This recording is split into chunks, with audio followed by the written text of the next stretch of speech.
아멘. 시온에 오시는 영광의 주님을 찬양하는 우리 앞에 성가대에 하나님께서 주시는 큰 기쁨과 은혜가 함께 하시기 바랍니다. 우리 옆에 앉아 계신 분들하고 인사하겠습니다. 축복합니다. 예수님이 시온에 오셨습니다. 십자가에 오셨습니다. 자, 우리 믿으시는 분들 아멘. 아멘이죠. 오늘 제목 말씀이 겟셋마네 동산의 비극.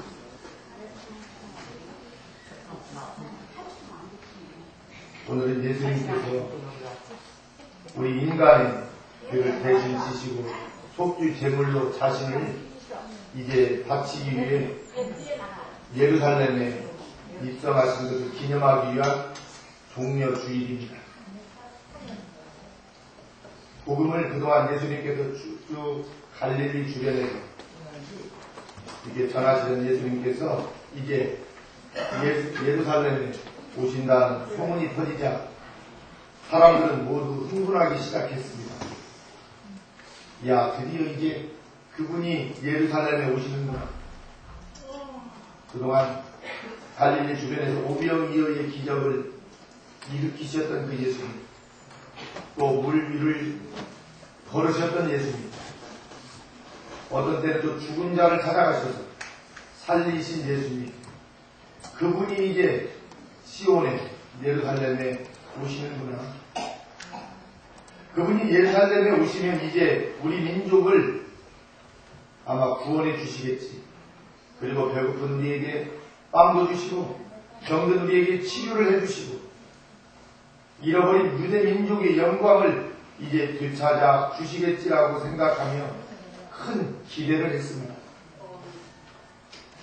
예루살렘 사람들은 모두 큰 기대에 붙들어 예수님 일행이 이제 예루살렘 성에 들어오자 종려나무 가지를 흔들고 자기들이 입었던 옷을 이제 벗어 길에 깔면서 대대적인 환영을 했습니다. 호산나 다윗의 자손이여 찬송하리로다. 주의 이름으로 오시는 이여 가장 높은 곳에서 호산나 하리로다 라고 말입니다. 이처럼 종려나무 가지를 흔들며 환영했다고 해서 종려주일이라는 이름이 붙게 되었습니다.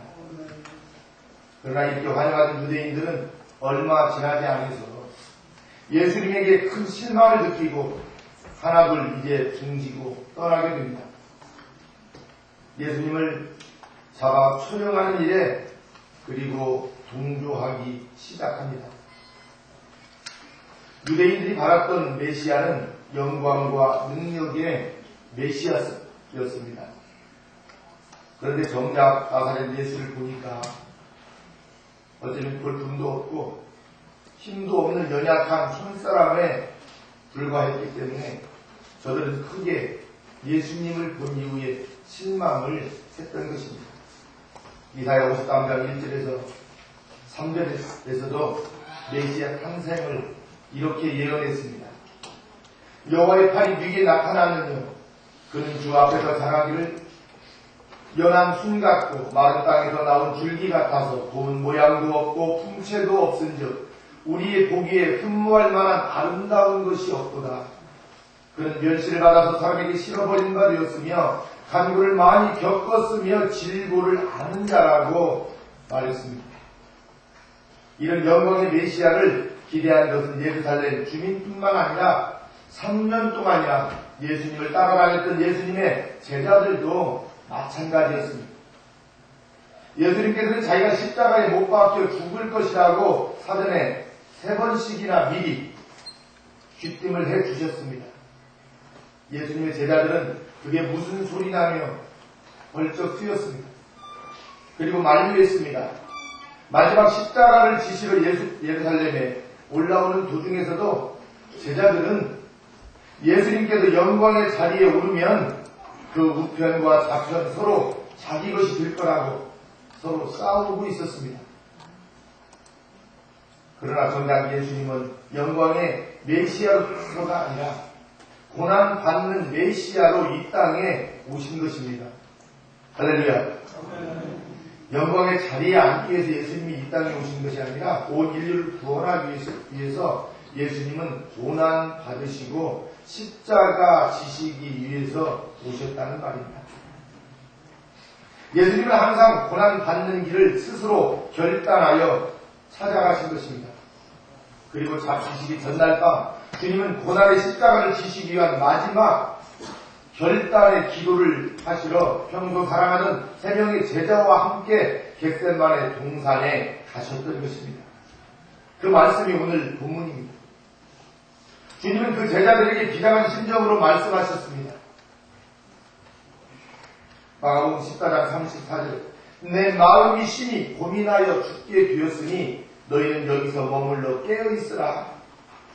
그리고 주님은 조금 더 나아가셔서 꿇어 엎드려 피를 토하고 진액을 짜듯 애절한 기도를 하나님께 드렸습니다. 오늘 마태복음 26장 39절 만일 할만하시거든 이 잔을 내게서 지나가게 하옵소서. 십자가의 고난, 이건 정말 감당하기 어려운 형벌이었습니다.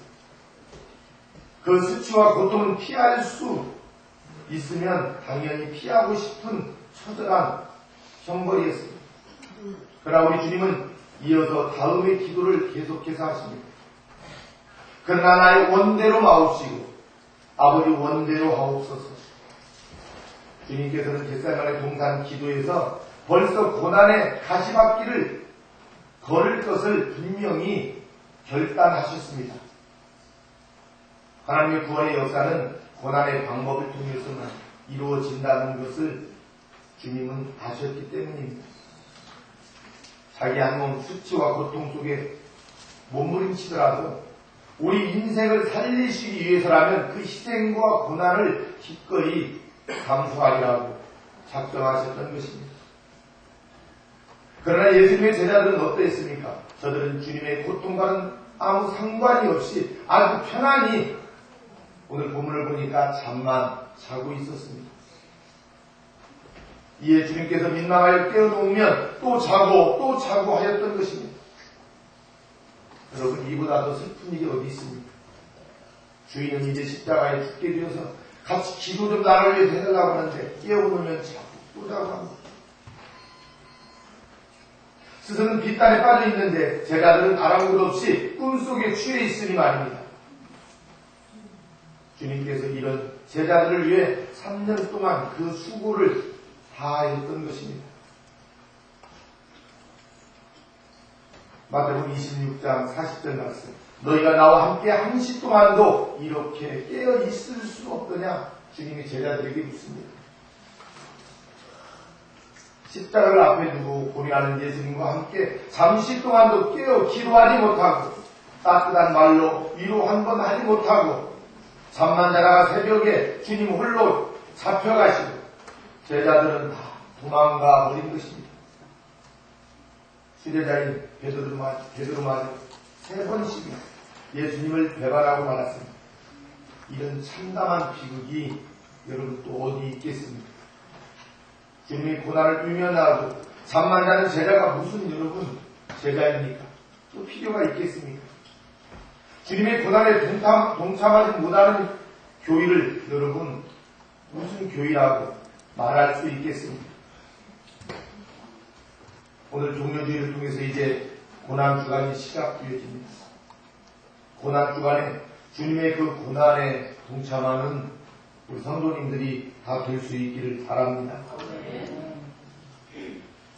우리 장생골 사랑의 교회 초대 교회 때는요, 지금 저희 공동체 오시던 오래되신 분들은 알을 거예요. 고난주간이 되면 아침은 밥을 안 했습니다. 그냥 금식했습니다. 금식. 네. 밥만 금식한 게 아니라 약까지도 그때 다 들었습니다. 어떻게 말을 못하니 참 많이 무식하다. 그럴 수 있습니다. 그리고 처음에 며칠은 여기저기서 배고파 죽겠다고 막 물어들고 막 난리더라.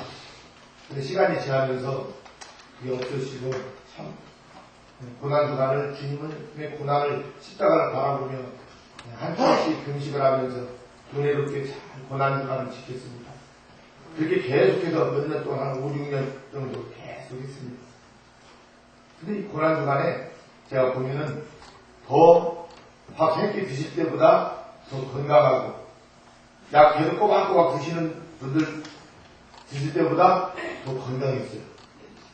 근데 지금은 이 사회복지라는 법 때문에 지금도 저는 한 끼 다 금식을 선포하고 고난주간에 하고 싶은데 이 사회복지 법 때문에 할 수가 없는 거예요.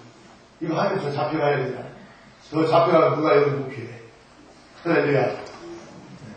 밥 안 주면 이건 인권 침해라고. 여러분들이 또 여기 이 중에서 밥 안 줬다고 목사님 고발할 사람 혹시 있을지도 모르겠어요. 나는 여기 복지관에 왔지 나는 예배당에 어디 안 됐기 때문에 이렇게 말하면 그냥 저는 두 눈 뜨고 잡혀가야 되는 거죠. 이게 사회복지 법입니다. 그래서 몇 년 전부터는 아침 전체 금식을 선포하지 못했어요. 교회 앞에. 그리고 집사님 이상 또 예수님의 고난에 동참하시고 싶은 성도님들은 아침 한 끼를 금식하십시오 하고 광고하고 그렇게 해왔습니다. 여러분 우리가 다른 때는 좀 금식하기 어렵잖아요. 우리 예수님 이제 십자가 지실 것을 생각하고 제자들과 함께 기도하러 내려가셨다는 그것만의 금상에 내가 이제 죽게 되었으니까 나를 위해서 기도해달라고 하고 조금 떨어진 곳에 가서 예수님 기도하고 와보니까 자빠져자고 깨어놓고 가니까 또 자고. 오늘 이 본문을 통해서 우리 주님께서 저희들에게 말씀하고 계십니다. 우리 주님 십자가에 이제 죽게 되었으니까 나를 위해서 기도해 달라고 말입니다. 할렐루야. 여러분 이 고난에 동참하는 사람이 고난주간에 예수님의 십자가를 바라보며 금식하며 고난에 동참하는 사람이 부활 아침 부활의 주님을 여러분 찬양하며 만날 수 있음을 여러분 믿으시길 바랍니다. 아멘. 그래서 내일 아침부터 여러분들 믿음에 맡기겠습니다. 우리 식당에서 주방에서는 밥을 분명히 하겠습니다. 그리고 식사를 하시고 싶은 분들은 하시고 주님 고난에 동참하시고 싶은 분들은 꼭 2끼, 3끼 하라고 하지 않겠습니다. 한 끼만이라도 음식을 하시기를 바랍니다. 그리고 바라건대 우리 집사님 이상은 금식을 하셔야 됩니다. 할렐루야. 그냥 집사가 아니에요. 집사가. 집을 사는 게 집사가 아니고 주님의 고난에 동참하고 주님이 기도할 때 같이 기도하고 주님이 울 때 같이 울고 주님이 기뻐할 때 같이 기뻐하며 믿음으로 사는 사람, 바로 이 사람이 성도요 우리 예수님을 닮은 사람이 여러분 아니겠습니까? 하나님의 역사는 고난이라는 수레바퀴를 통해서만 굴러가게 되어 있습니다. 따라서 고난을 유명하는 자는 하나님의 역사에 동참할 수 없습니다. 아브라함도 모리아산에서 고난을 통하여 믿음의 조상이 되었습니다. 야곱도 황도뼈가 부러지는 고난을 통해서 축복의 조상이 된 줄 여러분 믿습니다. 요셉 역시 애매한 고난을 받은 후에 존귀한 자가 되었습니다. 하나님께서 이스라엘 백성을 택하신 것도 40년의 광야 고난을 맛보게 하신 후였습니다. 예수님께서 인류를 구하신 방법도 십자가라는 고난을 통해서만 우리 예수님은 이루어 주셨습니다. 이처럼 고난의 현장은 바로 하나님의 구원의 손길이 역사하는 곳입니다. 다시 말해 고난은 바로 하나님의 유일한 구원의 방법인 것입니다. 그러나 우리 인생은 어떻게든 그 고난을 회피하고 모면하려고 하는데 문제가 있습니다. 그래서 내가 예수님만 믿으면 복을 받고 예수님만 믿으면 직장에서 승진도 하고 건강하고 잘 되고 복을 받는다. 성경은 그렇게 말하지 않습니다. 예수님의 고난에 동참하고 예수님의 고난에 함께하는 자를 주님은 만나주시고 축복하시고 이 고난을 통해서 하나님은 놀라운 살아계심에 주님의 능력의 역사가 이루어짐을 여러분 믿으시길 바랍니다. 그래서 여러분 영적으로 볼 때 우리가 몸이 아프고 장애와 질병과 여러 가지 어려운 환경에 있다는 것이 우리 하나님 앞에서 우리가 큰 놀라운 축복임을 여러분 믿으시길 바랍니다. 하나님은 사랑하는 자에게 고난을 주십니다. 우리 예수님의 그 십자가의 고난을 바라보면서 이겨내고 승리하라고 말입니다. 그런데 우리는 잘못 생각하면 고난 말고 저 사람이 죄를 지어서 그러지, 뭐 잘못 따라서 그러지, 예수님을 잘못 믿어서 그럴 거야. 생각이 자유지만 우리는 그렇게 이해하고 생각하면 안 됩니다.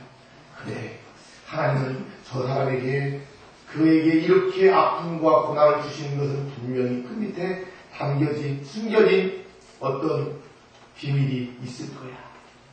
그래서 이 고난을 잘 극복하고 잘 이겨낼 수 있도록 정말 하나님의 성도라면 그 사람을 위해서 기도해 주어야 해요. 기도해 주어야 해요. 그러한 성도님들이 될 수 있기를 바랍니다. 하나님께서 에덴 동산에서의 우리의 인생을 벌 주실 때 이마에 땅이 흘려야 먹고 살라고 하셨습니다. 어리석은 우리 인생은 어떻게든 편하게 먹고 살려고 아주 길을 쓰는 것 같아요.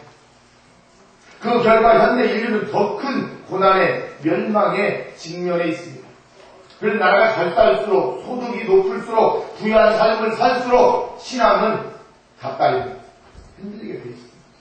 형식적인 신앙인들이 많습니다.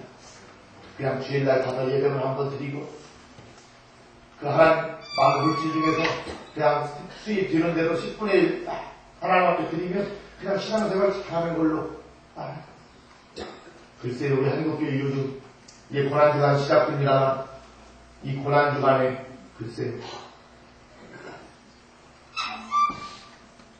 저는 고난주간에는요 행사도 안 했습니다. 교회 행사, 또 어떤 활동, 외부에 어떤 걸 출입하고 안 했습니다. 예수님 바라보면서 고난에 그 동참하면서 기도했습니다. 요즘 이 고난주간이요? 고난주간에요, 세미나도 하고요, 뭐 모이라고 하고 오라고 하고요. 저도 지금 이 고난주간에요, 저 목회자들한테 세미나가 지금 두군데 세 군데가 있어요. 근데 여기를 가면 이제 100% 다 모여. 점심 막 좋은 식당에 가서 밥 먹을 거예요. 볼 거, 보나 마나요.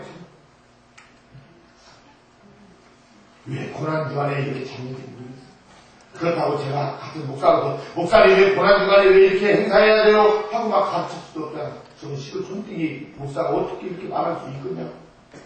그분들은 저보다 위치적으로 굉장히 그런 분들이니까. 마음이 막 답답하고 아파요. 이런 모습들이. 여러분, 그런데 우리는 고난주간에 기간 동안 누가 밥 먹자고도 않고 오라고도 않고 초청장 안 주고 그냥 무수하게 우리가 주님의 고난을 바라보며 지낼 수 있다는 거, 여러분 이거 축복 아닐까요? 여러분 축복인 줄 믿습니다. 축복으로 알고요. 네. 그래. 그래서 하나님 나를 더 사랑하시고 이렇게 아픔도 주셨지. 하나님 나를 이렇게 사랑하시고 나에게 고난도 주셨지 생각하고 우리 주님의 그 고난을 깊이 십자가를 바라보면서 우리 주님의 아픔을 좀 마음속으로 깊이 체험하는 그런 한 주간이 된다면 하나님이 얼마나 여러분 기뻐하실까요? 그러면 성도님들이 다 될 수 있기를 주의 이름으로 축원합니다.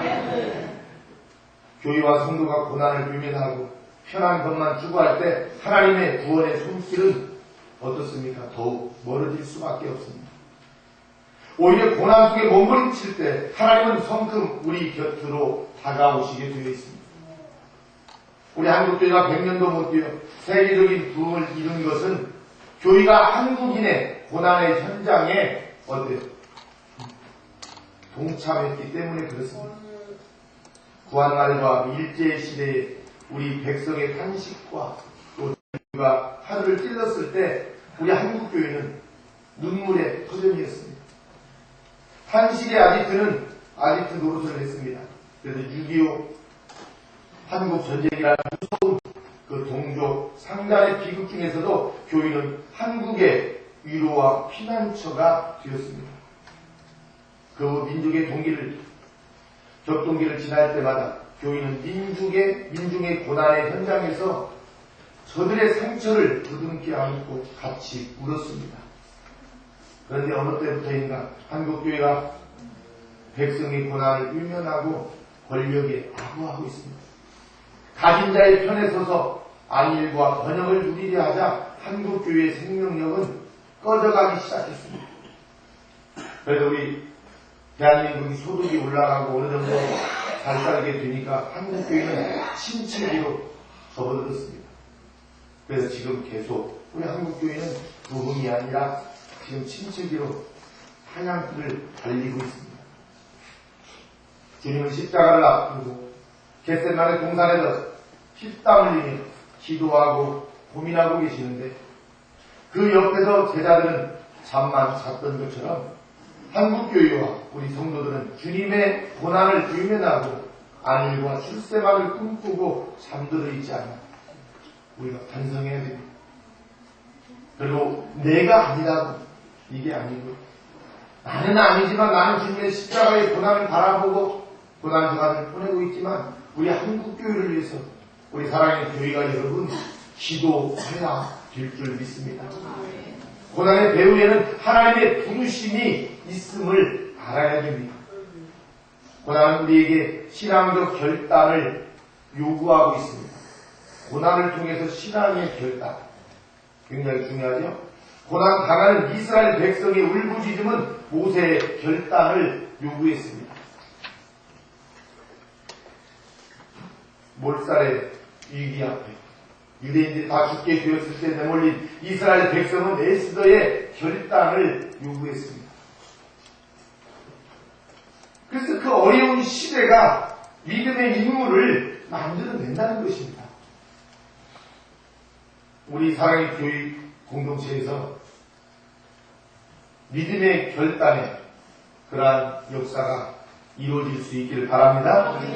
성경은 고난 앞에서 결단을 하지 못하고 모든 일에 안일로 빠져든 자의 그 멸망을 수없이 어떻게 교훈하고 있습니다. 하나님이 주신 힘을 고난받는 민족을 위해 쓰기를 주저하고 기생이 드릴라와 노라나다가 두 눈 뽑힌 삼손의 이야기.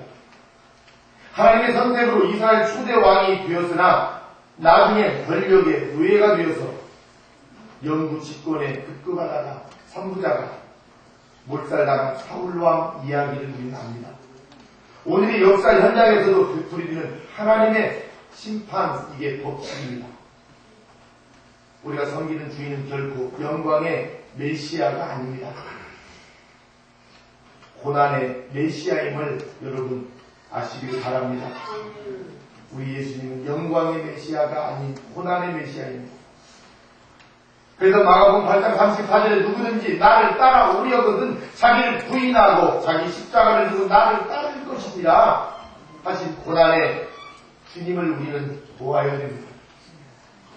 고난의 현장을 유면하는 교회나 성도는 주님의 제자가 미안하지만 될 수 없습니다.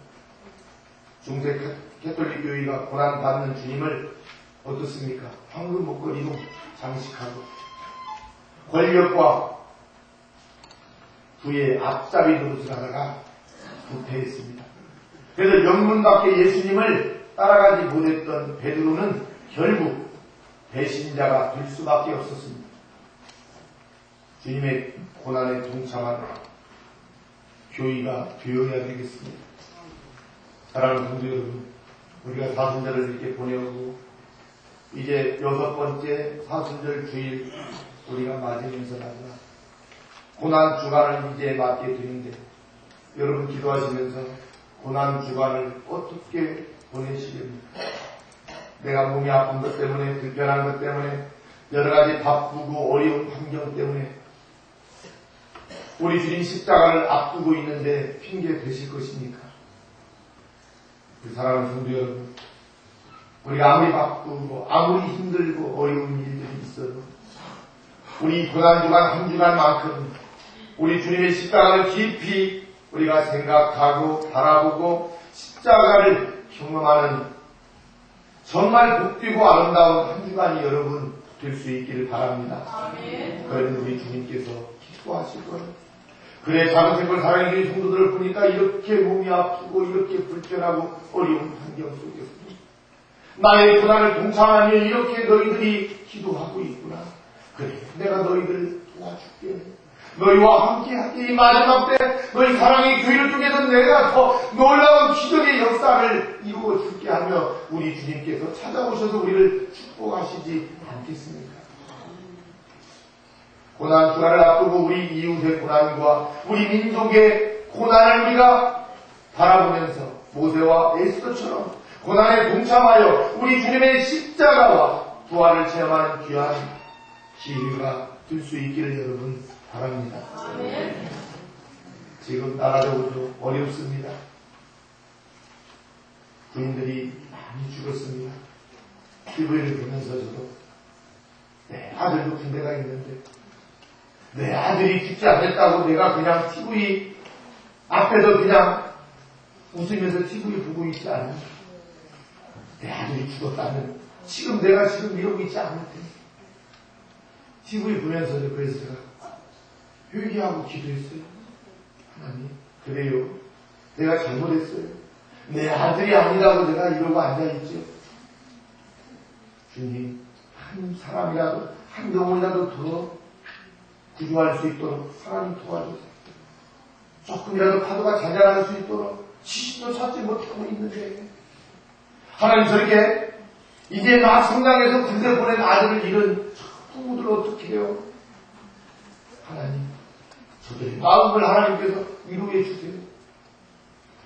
내 형제, 내 자녀가 아니다 우리가 넘어가는 것이 아니라 우리 사랑의 교회와 성도님들이 기도할 때 꼭 저들을 위해서도, 저들의 가정을 위해서도 여러분 기도해 줄 수 있기를 바랍니다. 이것이 우리 주님의 고난에 동참하는 것입니다. 그래서 우리의 이웃과도 고난을 동참하는 것입니다. 그래서 우리 예수님 믿는 사람들은요,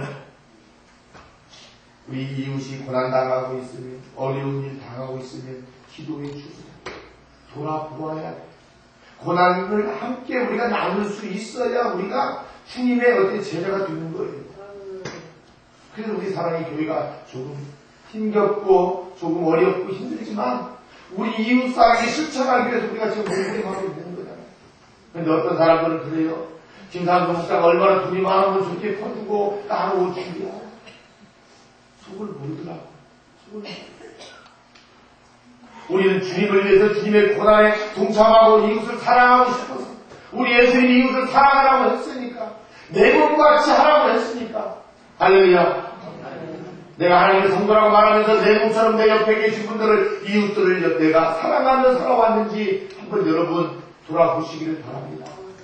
나를 통해서 내 이웃이 내 형제가 사랑하는 사람들이 이웃들이 더 잘 될 수 있다면 이것이 여러분 사랑 아니겠습니까? 나만 행복하고 나만 기쁘고 나만 멋있게 살아가는 것이 아니야. 그래서 내가 여러 가지 어려운 환경에 나도 소망 없이 살았었지만 하나님이 나를 이곳에 사랑의 교회에 보내주셔서 아침부터 예배하고 하나님 말씀 받고 이렇게 천국의 모델로 천국 생활을 하며 살고 있는데 아직도 우리 주변에 장애와 질병으로 여러 가지 어려운 환경 속에서 예수님을 만나지 못하고 소망 없이 죽어가는 사람들을 위해서 그렇구나. 사랑하라고 저들을 위해서 기도하라고 저들에게 예수님의 복음을 전하라고 하나님이 나를 이곳에 보내주셨구나 이렇게 생각하면서 저들의 어려운 모습들을 한 번이라도 더 생각하고 저들을 위해서 기도하는 사람이 고난에 동참하는 믿음의 사람임을 여러분 믿으시길 바랍니다. 그리고 이제 고난주간이 시작되어지는데 주님의 십자가를 바라보시기 바랍니다. 지금 강사장이 꽃꽂이가 참 예쁘게 지금 꽂혀 있습니다. 보세요. 예수님의 보혈의 이 피를 십자가에 흘리지 않았더라면 부활이 있을까요? 없습니다. 예수님은 무조건 십자가에서 피 흘려서 죽으셔야 돼요. 이게 하나님의 뜻입니다. 이 고난을 통해서 어때요? 하나님은 부활을 준비하셨습니다. 지금 이 십자가 보혈의 피 밑에 부활을 지금 하얀 벽화파가 지금 부활을 준비하고 있는 거예요. 집사님이 꽃꽂이 할 때마다 얼마나 기도하고 하시겠어요. 저는 그래서요, 꽃꽂이 해놓으면 아침 예배 끝나고요, 앞에 잠깐 묵상하면서 꽃꽂이를 봐요. 집사님이 어떻게 기도하고 꽃꽂이를 했을까? 기대를 해요. 여러분 그냥 이 꽃을 그냥 보지 마세요. 그냥 보지 마세요. 의미가 있어요, 꽃꽂이. 그냥 꽃, 그냥 하나님 앞에 그냥 강대장에 막 꽂아서 놓는 게 아니다. 지난주에 가시관. 나를 구원하시기 위해서 가시관 스님이 예수님을 화답을 하고 또 가시로 꽃꽂이를 했어요. 그렇구나. 나도 내 형제를 위해서, 내 어려운 이웃을 위해서 나도 나만 행복하게 살 수 있지만 행복하게 나만 살지 않고 어려운 사람들에게 내가 좀 힘들더라도 고난을 받는다 하더라도 사람이 나눠주게 되겠구나. 이런 고난의 깊은 의미를 우리가 생각하면서 고난 주간을 우리가 보내고 다음 주일에 우리가 기쁜 마음으로 주님의 부활을 마음껏 찬양하며 부활하시고 해서 부활절을 맞는 우리 성도님들이 될 수 있기를 주의 이름으로 축원합니다. 기도하겠습니다. 할렐루야. 하나님 아버지 은혜를 감사합니다. 오늘 말씀을 통해서